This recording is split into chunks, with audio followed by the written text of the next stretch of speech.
Welcome to Torah Today Ministries. My name is Grant Luton.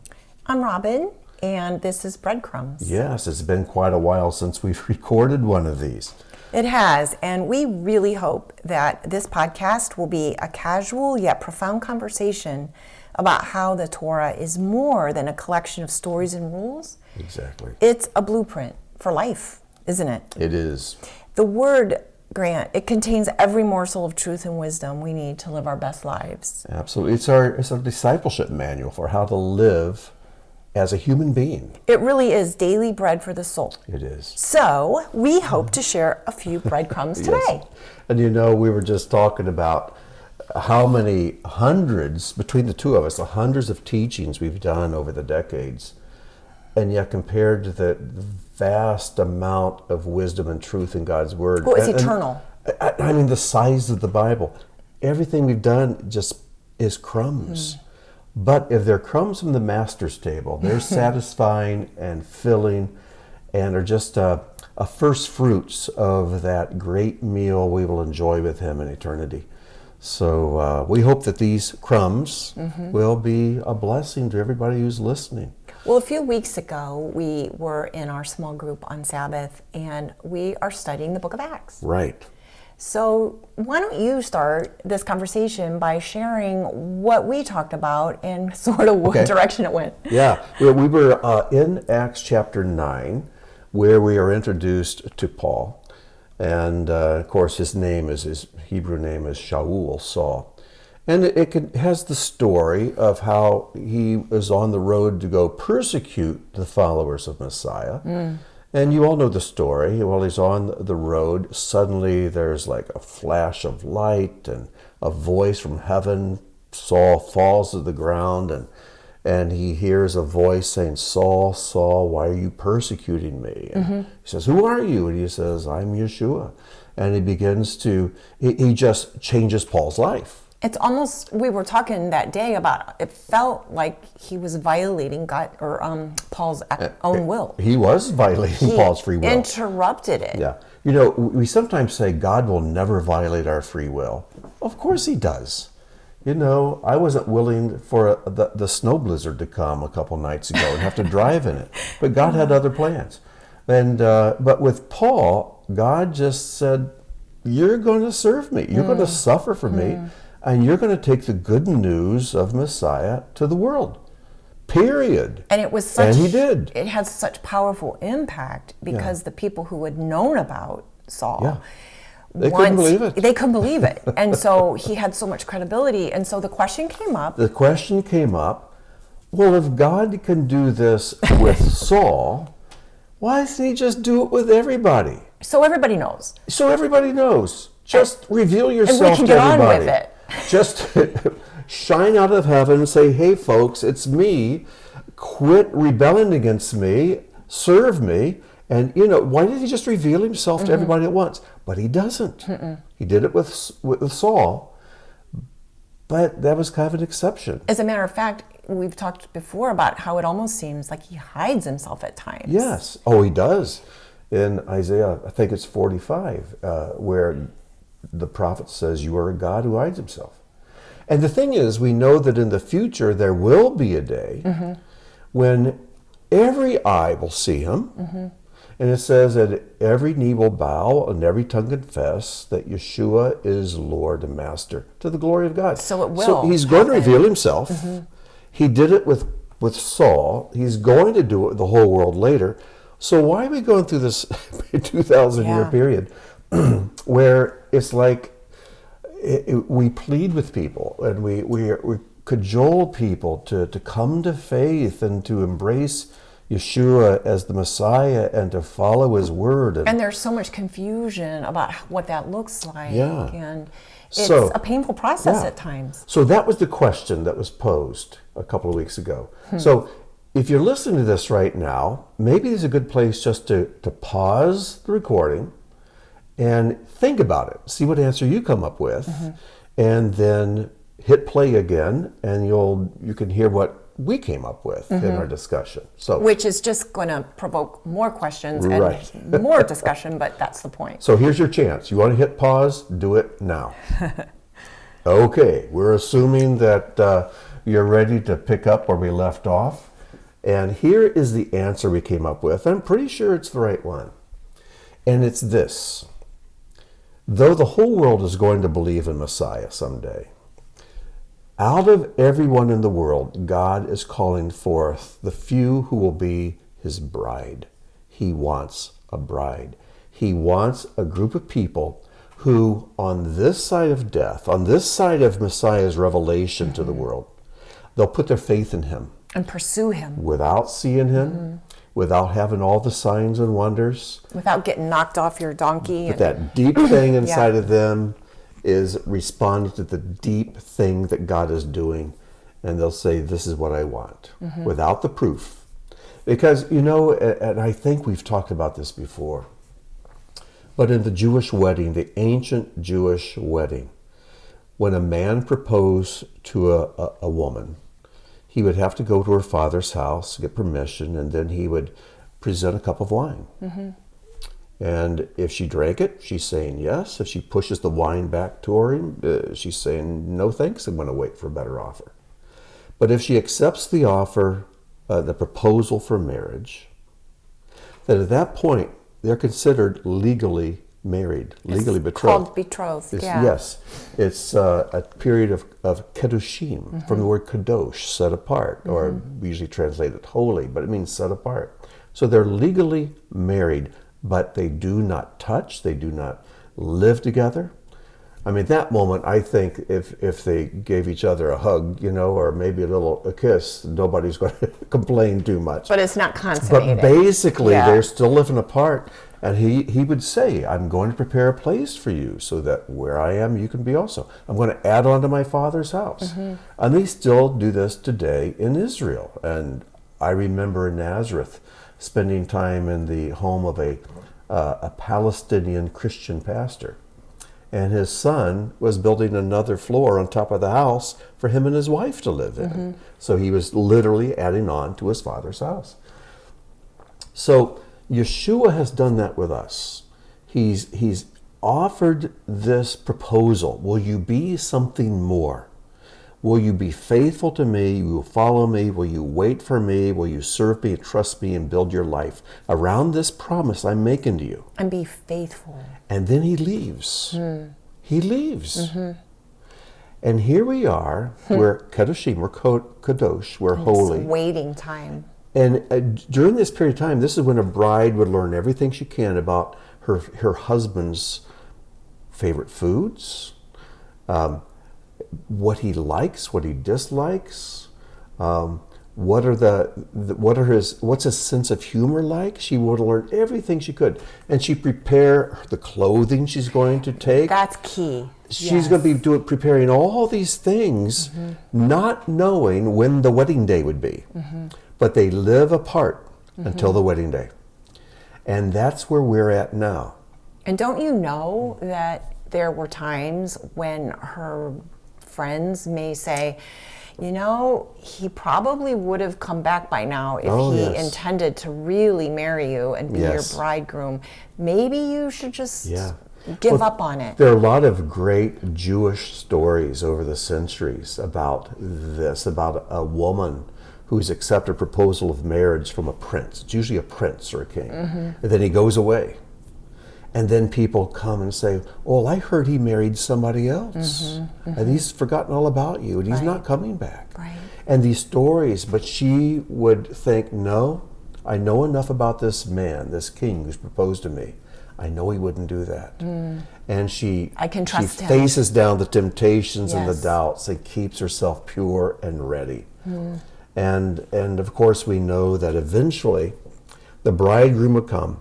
There would be the shofars and the parade, and she would know, tonight's my wedding night. And they would have the wedding night, and then there would be the huge banquet, the wedding feast. But they would consummate the marriage, and then they'd have this huge wedding feast and invite everybody to come. That's the picture of us now. And so during this time where it's like, God, why don't you just reveal yourself to the world? He's saying, I'm calling a bride. Who of you is going to stay faithful to me, believe my promises without proof, but believe my word when I say, I love you, I'm coming back for you. Will you live for me? Will you stay pure? Will you stay clean? Will you live for me, set yourself apart for me, and prepare yourself for my return? And it doesn't mean that he doesn't love every single person in the world. I mean, the word makes it clear that his sacrifice was for the world. Oh, yes. He loves the world. All the world are his beloved children. Yes. But only a few are part of the bride. Yeah, we've talked before, I think, about the two kinds of love God has. There's the love of a father for his children, which is totally gratuitous. It's all by grace. And though some children are better than others, sometimes you have a favorite. Sometimes one's a favorite, and another day the other's a favorite. You may not like all your children the same, but all the time. Love them all. Right. You'd lay your life down for any one of them in a heartbeat. And he did. And he did. So there's that kind of love that a father has for all of his children, regardless of what they're like.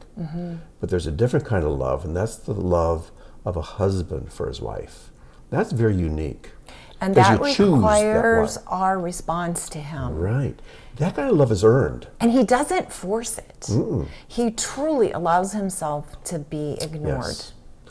Yeah, you don't issue your children an invitation to be your child. Right, it's automatic. Yes. But you issue an invitation to a woman to become a wife. And you choose her, and she chooses you. And it's a different kind of love. But which is more intimate? The love of a parent for a child or of a husband and wife? Of course, the husband-wife relationship is much more intimate. And fruitful. Yes. So this is the kind of relationship God is seeking with whosoever will come. Whosoever will give their lives to him and love him back and be faithful to him in this world. Okay, so that kind of begs another question. In Ephesians 5, we read about how Yeshua wants to present to himself that bride without the spot and wrinkle that is part of our lives. And so I started to wonder, Grant, does this explain why those who are most devoted to him often seem to go through the hardest hardships? Oh, yeah. Like, it seems like life is a constant test. Yes. Well, you read the story of the Song of Solomon. Read that story, and you find this wonderful love between this king and this kind of a commoner girl. She had too much sun on her skin. She had been out working in the vineyards. And then there's one point where he comes kind of knocking at the door. And she says, "Oh, I'm in bed. I'm just..." Yeah. And she doesn't answer the door. Then she gets convicted, and finally she gets up, goes to answer the door, but he's gone. Right. And she goes to the streets looking for him. She gets beat up. She gets rejected. She goes through a very rough time. And that's kind of a picture of us in so many ways. We go through a lot of knocks and bruising in this world because we want him. And we're not perfect. We get scratched up and scarred up. Because he does say, and he's addressing his people, his own bride, when he says, "I'm standing at the door knocking. But if you choose not to open it, then we'll miss an opportunity to be together." And so I think that is not something that happens once, but he gives us opportunities over and over to respond to that knock. Exactly. As his, as a bride, right? Yeah. So amazing. It is. It really shifts the way I think about God's love for the world and the big plan, Grant, because I grew up with these categories, which I'm embarrassed to even admit. But it was, there's those who are saved, those that are unsaved, there are those who go into heaven, there are those that go to hell. For eternity. There are people that God loves, there are people not so much. And, our job was to move them from one category to the other. And I have, thank heavens, forsaken that kind of thinking. So now I see it more like this. Our loving Father has done everything to prove to the world that he loves us. Yes. But whether or not we love him back, he's our dad. Mm-hmm. He is. However, he also has extended this cup to us. Yeah. And he says there's another way to live. Yeah. And it's in intimacy with me, even in this physical world, Mm-hmm. before the kingdom comes, Yeah. and the whole world sees who I am. If you'll accept this cup and drink and become part of my set apart bride, Mm-hmm. I've got something so amazing for you here and now. But it comes with a price. It does. And you have to be willing to trust Yes. me, because That's I'm right. preparing you for the time that I gather you. That's right. And we celebrate this union. You know, I often hear my Christian brothers and sisters talk about how we're clothed in the righteousness of Christ, as if We there's have no other nothing to do clothing. with it. There's nothing else that Right. we need to do. And yet in Revelation 19, it describes the bride. And in Revelation 19, verse 7 says, "Let us rejoice and be glad and give the glory to him, for the marriage of the Lamb has come, and his bride has made herself ready." I love that. She made herself ready. How does she do that? It goes on. There's a work that Messiah does for us, but he invites us to enter into the work.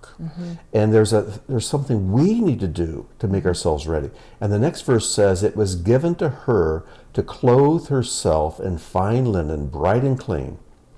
And then it defines what this fine linen is. It says, "For the fine linen is the righteous acts of the Kedoshim." Wow. The set apart ones, Wow. the holy ones. It's their good works.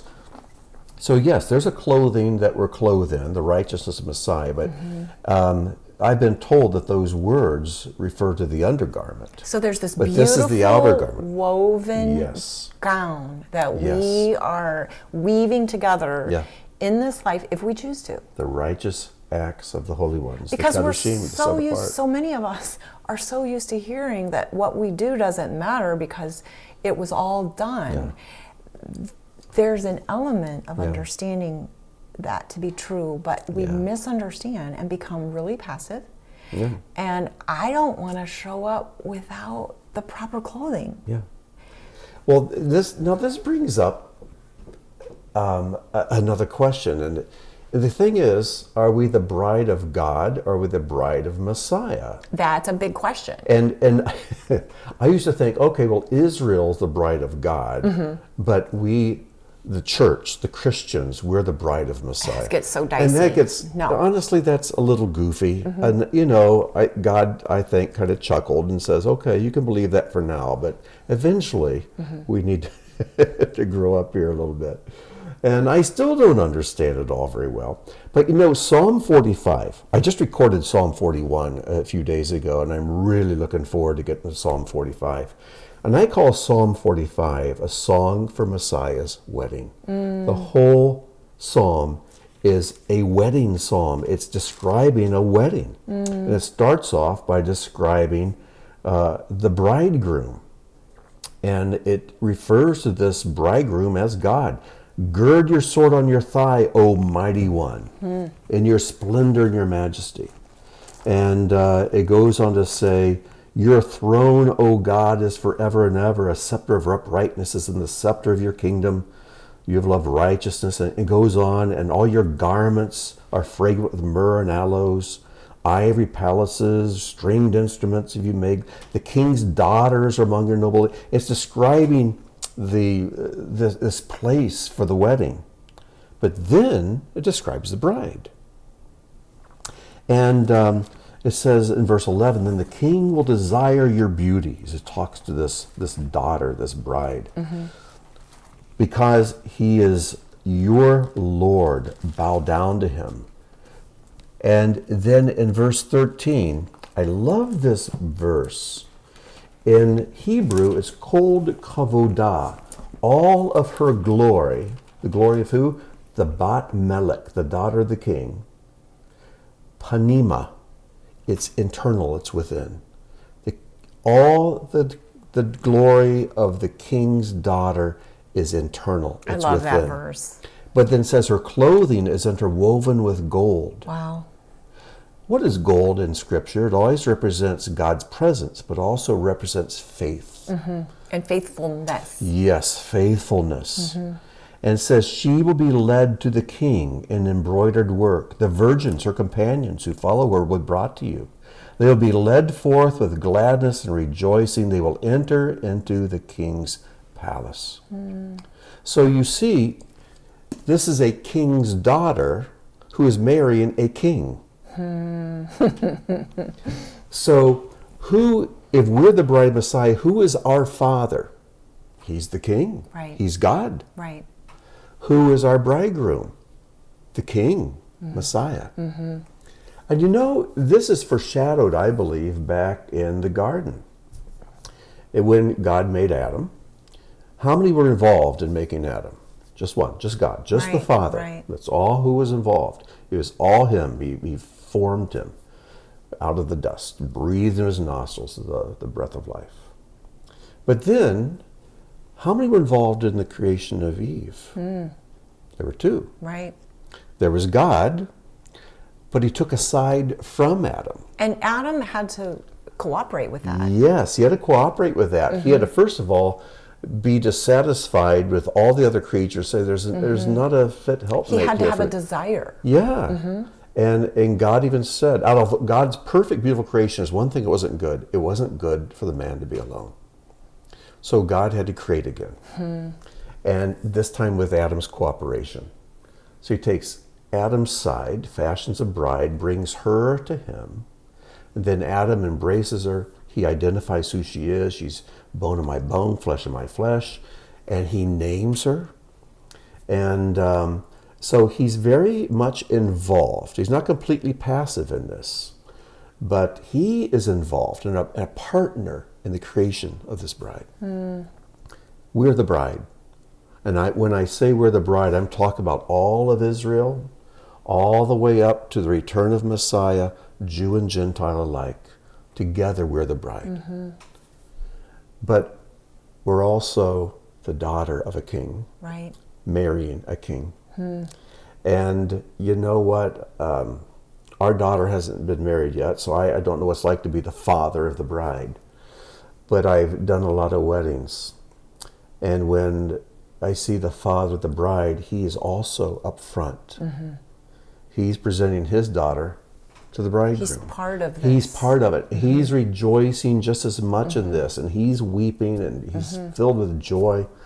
And so, in many ways, this wedding ceremony is, though it's about the bride and groom, it's very much about the parents. Yeah. And they're sitting right up front, and they're a part of this thing. This is such a huge theme, and It is. I hope that, if nothing else, we'll all start to notice these themes and this language in the Word. And that brings us around to what we were talking about earlier. Well, you know, in Isaiah, several times this language comes with God being the bridegroom, but there's a particularly beautiful passage in Isaiah 54. And you know, we're talking about how he invites us to cooperate with him and weave our garments, but we mustn't ever forget that he takes the bulk of the responsibility, and no matter what we do, he is faithful, even when we're not faithful. That's right. There's a faithfulness and a love that he has for us.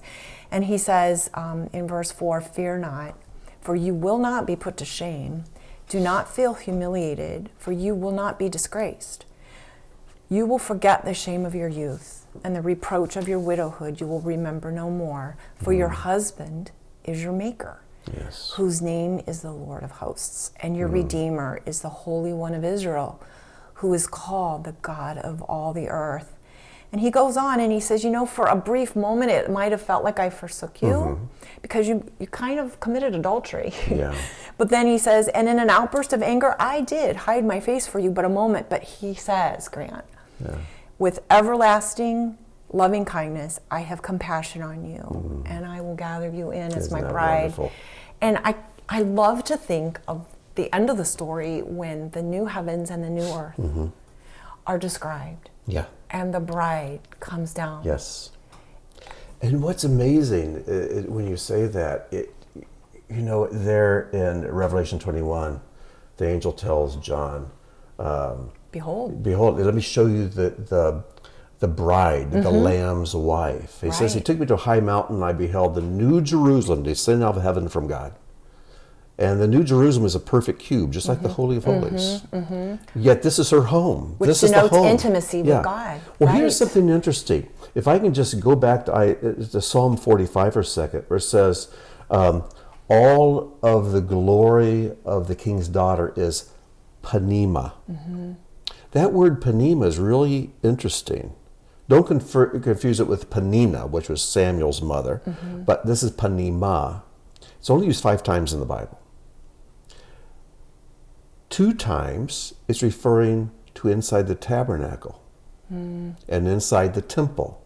It says the cedar that made the inside walls of the temple, they were panema, they were inside the temple. So 2 times it's used for being inside the temple, inside the tabernacle. 2 times it's referring to being inside the king's palace. Panema is used 2 times for the holy place in the temple, 2 times for the king's palace, and then here for the bride. Wow. Because he's trying to tell us something. The king's house, God's house, becomes our house too. God's house, his temple, is our house. And that's where we dwell with him. And we see this glorious manifestation of God's house there in Revelation 21-22. What an incredible thing. And his house is complete, so he brings his bride into it. Right. And this is another big subject that we don't have time to explore. But it also describes in Revelation how there are people coming in and out of that city. And it's obvious that there are those who are part of that bride that live within that glorious place.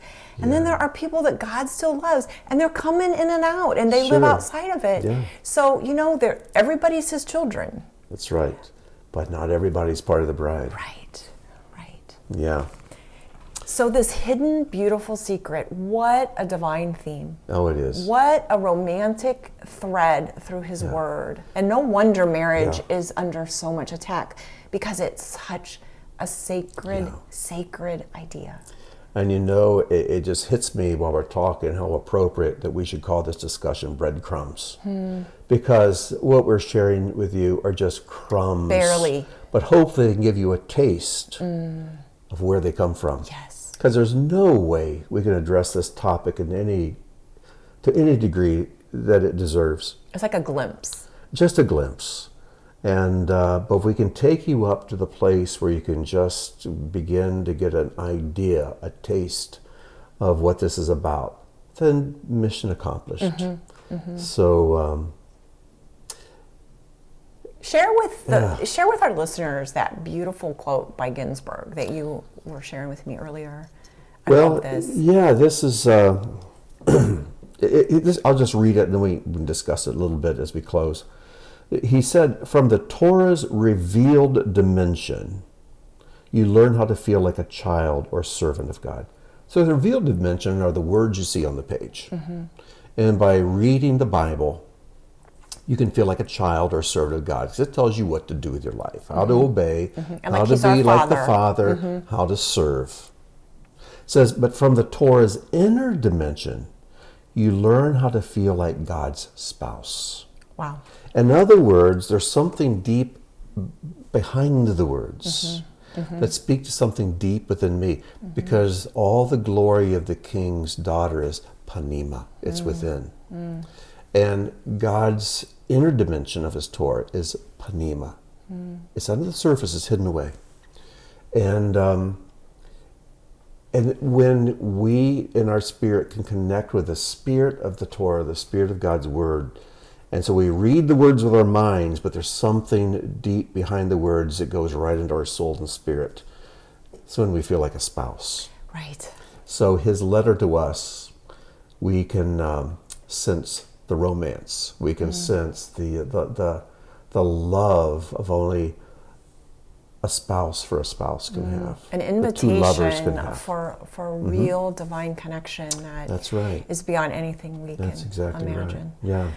Well, I think we've said enough to be frustrating on some level, but hopefully to ask the questions that'll lead us to the next questions, because that's what we're here to do, and every little bit of understanding is so helpful. Yeah. And I know it seems like marriage has been like the theme of these breadcrumbs discussions for the last several episodes. But maybe it's because we see so many marriages being shaken, falling to pieces, and people being challenged in their marriages. But I think if we want to have a good marriage here, we need to see what it's a picture of there. Exactly. And the more we can see Messiah and his love for his bride, we can learn how a husband should treat his bride. And when we see how the bride responds to Messiah, the wives can learn more how to respond and be a blessing and have a wholesome, healthy, strong marriage. And as we wrap up this conversation, let's just picture the tabernacle and how that most sacred place, that holy of holies, of all the holy places, God said there's one that's the holy of holies, the set apart of the set apart. And that has been traditionally referred to as the bridal chamber of the Most High. And then, Grant, of all the songs, there's the Song of Songs. So the Song of Songs, the Holy of Holies, the Holy of Holies is all about the bride and the groom. It is. That's a great place to quit. So let's just end it right there. Well, we'll hope to hear, and we hope to hear back from you. Yes. Like, we love getting some emails and seeing what you're thinking, and maybe even some questions. But we'll hopefully be back soon to share some more crumbs. And we have plenty of crumbs to share. We'll see where this thread takes us next. That's right. And, so shalom, until then, everyone. shalom and God bless.